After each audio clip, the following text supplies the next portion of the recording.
Hi, folks. This is Don Meissner with the North Country Fishing Report. I got something that really I don't think I've ever talked about on the Fishing Report that I think is important to pass on to you.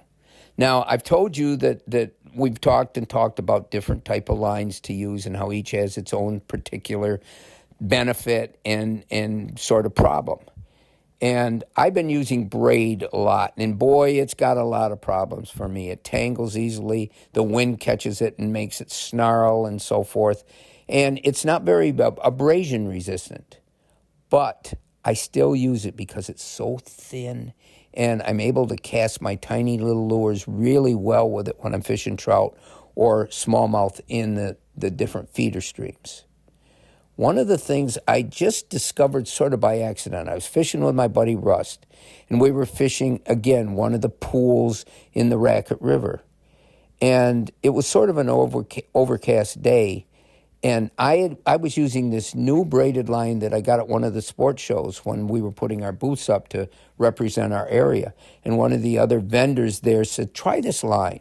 And it didn't even have a name brand on it, but it was a yellow braid. Bright yellow.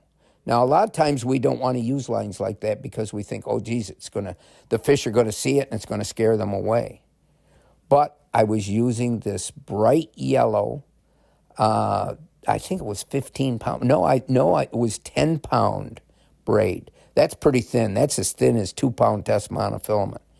And Rust was noticing something, that I was picking up my strikes before he would have even been aware that he was having a hit. And why?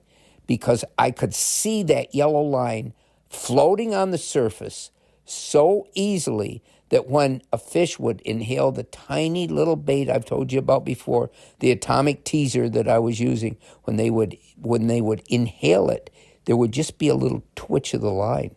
That would tell me, as transmitting as braid is of every kind of feel, tap, anything, my eyes were even a better receptor for what was going on because I could see that tiny little tick, and I would raise the rod tip to set the hook. It made that much of a difference. Now, since that day, I've gone out with another rod and reel trying to test out different actions of the rod tips to see what was best with those little lures that just had the old-fashioned green braided line that seems to be so popular. Most of the braid comes in that color. I couldn't see the strikes I was getting. The line is so thin that I couldn't even see it a lot of times unless the rod tip was at a certain angle where the sun sort of reflected off that braided line.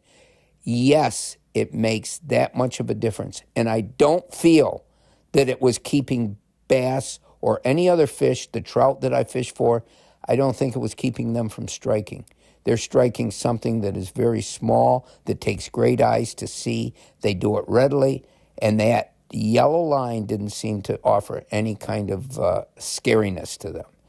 Now, the positive to me was, oh my gosh, I can see as well as feel, and often see before I would feel the strikes. So I'm going to try to find more and more of line of that color or another bright color. And it's not that my eyes are bad. I actually have great up-close vision and up close to where I'm looking at the line.